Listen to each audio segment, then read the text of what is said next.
ចុះមកអុយដឹងហើយកាច់ម្លេះលើចូលទុយណាស់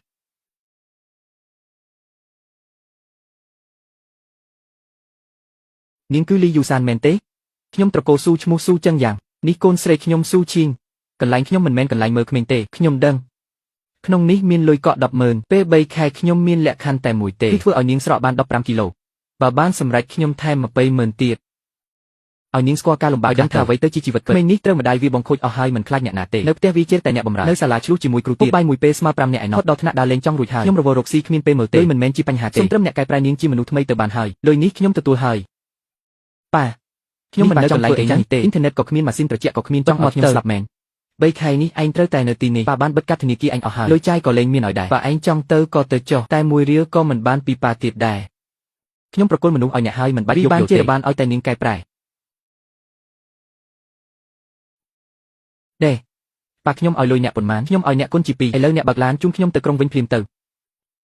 ហឺអូខេក៏បានយកកូកាទឹកកក់ខ្ញុំមួយ10សិនមករួចទៅធ្វើម្ហូប5មុខសាច់2មុខសាច់លី2មុខនិងបន្លែមួយឡើងខ្ញុំឃ្លានហើយផ្ទះបាយនៅទីនោះចង់ញ៉ាំអីទៅធ្វើខ្លួនឯងទៅខ្ញុំធ្វើខ្លួនឯងមែនហើយធ្វើខ្លួនឯងខ្ញុំធ្វើខ្លួនឯងហ៎អ្នកឯងដឹងថាខ្ញុំជានរណាទេចឹងយ៉ាងណាគាត់ឲ្យលុយអ្នកគឺដើម្បីឲ្យអ្នកបម្រើខ្ញុំទី1ប៉ាឯងឲ្យលុយឲ្យខ្ញុំមកបម្រើទេចាប់ពីឯងឈានជាងចូលទីធ្លានេះត្រូវតែគោរពច្បាប់របស់ខ្ញុំទី3ក្នុងច្បាប់ខ្ញុំគ្មានពាក្យថាអ្នកបម្រើទេជាមួយក្មេងដែលគេតាមចិត្តបែបនេះយើងត្រូវតែការជាងវាទើបវាខ្លាចដោយការគិតមែននាងក៏លែងហ៊ានមាត់គ្មានសាច់មួយដុំសោះនេះជាអាហារពេលល្ងាចខ្ញុំហ៎ម្ហូបប៉ុណ្ណេះឲ្យមនុស្សញ៉ាំមែនឲ្យជ្រូកស៊ីឬអីកន្លែងខ្ញុំមានស្តង់ដារតែប៉ុណ្ណឹងទេញ៉ាំក៏ញ៉ាំមិនញ៉ាំក៏ហីទៅ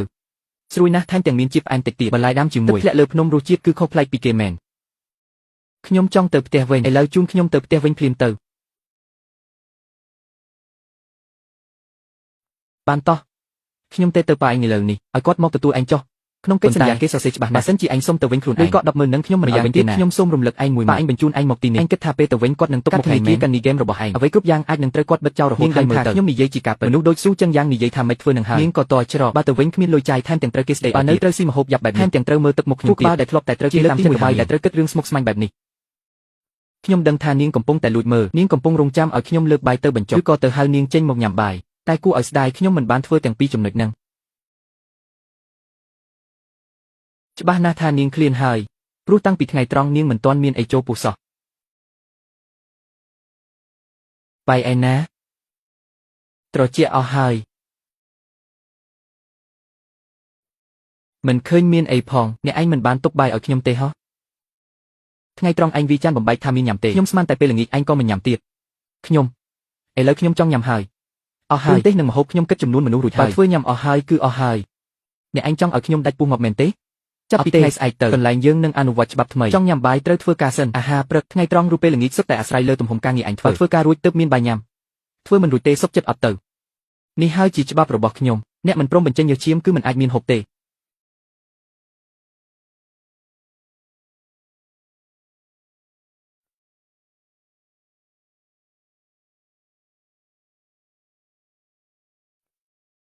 ចុះអាហារព្រឹកខ្ញុំនោះការងាររបស់ឯងគឺពុះអស់នេះឲ្យអស់ទើបមានបាយព្រឹកញ៉ាំហើយពេលនេះវាអាចក្លាយជាអាហារថ្ងៃត្រង់របស់ឯងផងដែរតែដែលសំបីតែមួយគម្របដបទឹកក៏ខ្ជិលនេះត្រូវមកកាន់ពូថៅពុះអស់តែភាពស្រេកឃ្លានគឺជាគ្រូបង្រៀនដ៏ល្អបំផុតនាងស្ទាក់ស្ទើរអស់រយៈពេលយ៉ាងយូរ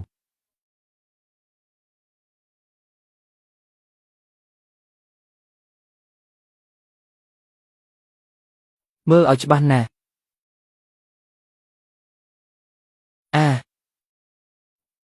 ធ្វើថ្នមមកបើពុះអស់មិនរួចមុនពេលល្ងាចត្រូវថែមការងារផ្សេងទៀតហើយណា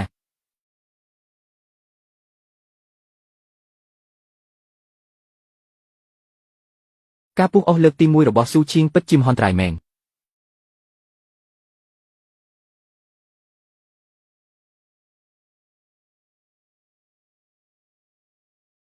ខ្ញុំលែងធ្វើហើយមិនមែនខ្ញុំមិនទុកចិត្តទេខ្លាចនាងរអិលធ្លាក់ពីលើភ្នំ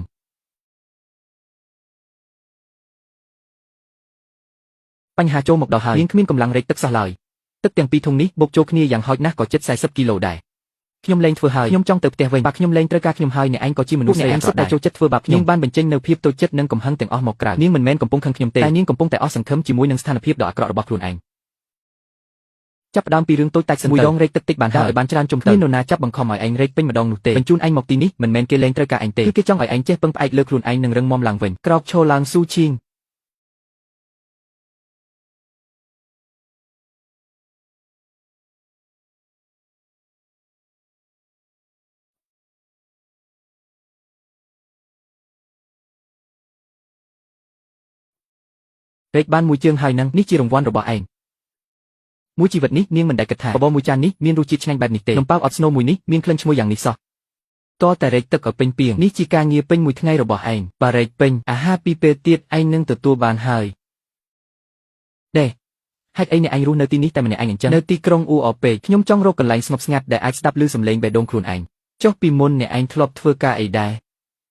ដូចប៉ាអញ្ចឹងគឺអ្នករកស៊ីចុះហេតុអី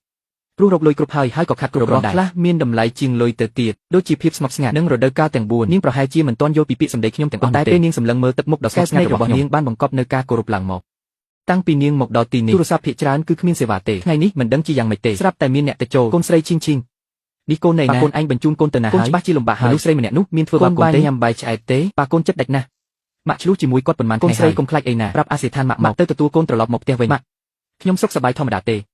កូននិយាយខ្ញុំរស់នៅទីនេះបានសុខស្រួលណាស់នៅទីនេះរាល់ថ្ងៃបានហូបឆ្អែតដេកលក់ស្រួលមានអ្នកណាធ្វើបាបខ្ញុំទេហើយខ្ញុំរៀនចេះធ្វើម្ហូបទៀតផងយប់នេះមេឃភ្លៀងខ្ញុំបំរុងធ្វើម្ហូបសាច់ជ្រូកឆាំទេផ្លោកនៅទីនេះរសជាតិគឺឆ្ងាញ់ខ្លាំងណាស់អញ្ចឹងកូនមើលថែខ្លួនឯងមានលុយចាយគ្រប់ទេហើយម៉ាក់ខ្ញុំនៅទីនេះមិនចាំបាច់ចាយលុយទេ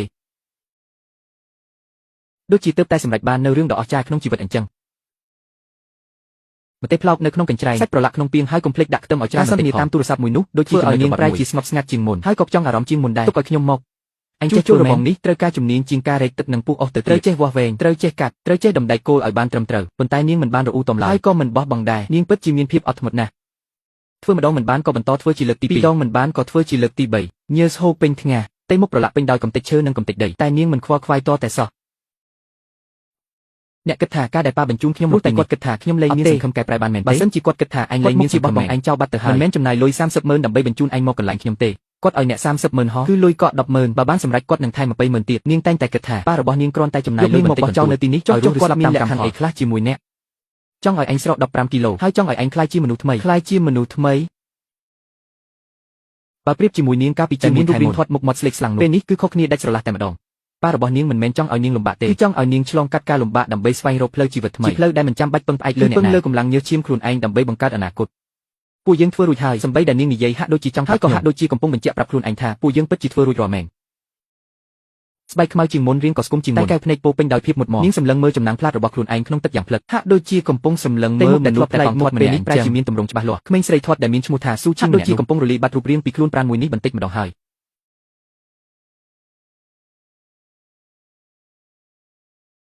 សម្រាប់សិនទៅបាយលើចង់ត្រឡប់ទៅវិញក៏នៅទាន់ដែរណាមិនទៅទេនិយាយគ្នាថាមកបេបសិតគឺត្រូវតែបេះឲ្យបានស្លឹកឈើប្រភេទនេះអាចញ៉ាំបានត្រូវពិនិត្យមើលរូបរាងរបស់វាផងដែរប្រភេទនេះអាចយកដាក់ចូលមកតាមព្រៃការកត់សម្គាល់ទីដៅមិនអាចពឹងផ្អែកតែលើមើលតាមដើមឈើដែររបស់ដែលមិនអាចរៀនចេះតាមរយៈទូរស័ព្ទបានព្រៃស្រកក្រោយពេលភ្លៀងគឺជាជំរកដ៏ល្អបំផុតសម្រាប់ពូផ្សិតផ្សិតប៉ក់ហេងណាស់តើខ្ញុំរកឃើញហើយក្តីរំភើបមួយនេះវាពិតប្រាកដជាងការដែលនាងលេងហ្គេមឈ្នះ100ដងឯណោះ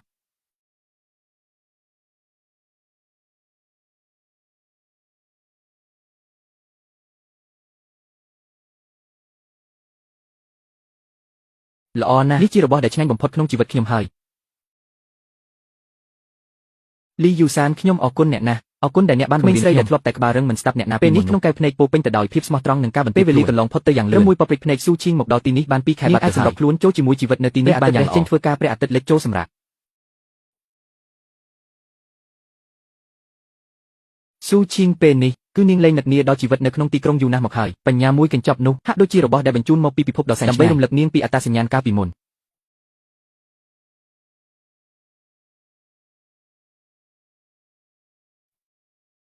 ម៉ាក់របស់នាងស្មានថានាងកំពុងតែរងទុក្ខវេទនានៅទីនេះចង់ប្រើប្រាស់របស់ទាំងនេះដើម្បីសងជំនឿរបស់ប្រើប្រាស់ទំនើបទាំងនេះធ្លាប់តែជារបស់ដែលនាងស្រឡាញ់មុខងល់បំផុតតែពេលនេះអ្វីដែលនាងកំពុងគិតនោះស្អែកគួរតែទៅដកស្មៅចំការបន្លែអត់ក្រុមមន់នៅខាងក្រោយផ្ទះគួរតែទៅជួសជុលបន្ថែមដែររបស់នាងគឺសៀមនឹងការកាន់ពូថៅនិងចប់ជីកទៅហើយព្រោះនៅលើរបស់ទាំងនោះវាមានកម្ដៅនៃការខិតខំប្រឹងប្រែងនិងកម្លាំងបានសាមជាមួយនឹងរសជាតិដើមនៃធម្មជាតិទៅហើយក្លិនឈ្ងុយនៃបាយអង្ករសម្រូបនិងក្លិនឈ្ងុយនៃបន្លែធម្មជាតិនិងភាពស្រស់ឆ្ងាញ់នៃផ្សិតព្រៃ អញចង់ផ្ញើវាត្រឡប់ទៅវិញមែនទេចាំលើក្រោយពេលអ្នកប្រៃសណីមកម្ដងទៀតឲ្យគាត់យកទៅចែកឲ្យក្មេងនៅសាលាទាំងនេះពួកគេច្បាស់ជាចូលចិត្តនឹងស្បែកជើងទាំងនេះសិតតែរបស់ថ្មីចោលគួរឲ្យស្ដាយណាស់នៅក្រោមពន្លឺព្រះអាទិត្យឃើញរាងរៅរបស់នាងពិតជារឹងមាំណាស់ខ្ញុំដឹងថាពិភពលោកដែលម៉ាក់របស់នាងបញ្ជូនមកឲ្យគឺលែងអាចតាក់ទាញចិត្តរបស់នាងបានទៀតហើយនាងបានរកឃើញភាពពិតប្រាកដដែលជារបស់ខ្លួនឯងនិងពិភពលោកមួយដែលមានន័យជាងមុនទៅទៀត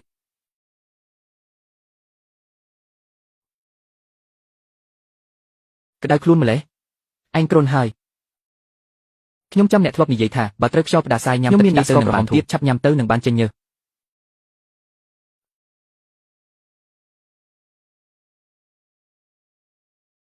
ភ្ញាក់ហើយហ៎យ៉ាងម៉េចហើយក្នុងខ្លួនធូរច្រើនហើយអ្នករំងាស់ស៊ុបមាន់ហ៎ខ្ញុំឃើញអ្នកឈឺក៏ចង់បើកម្លាំងអ្នកបន្តិចក៏ចាប់មេមាន់ចាស់នៅផ្ទះយកមករំងាស់ខ្ញុំឆែកមើលក្នុងអ៊ីនធឺណិតគេថាពេលគ្រុនមិនអាចញ៉ាំរបស់ខ្លាំងពេកទេខ្ញុំដួសខ្លាញ់មាន់ចេញអស់ទៅ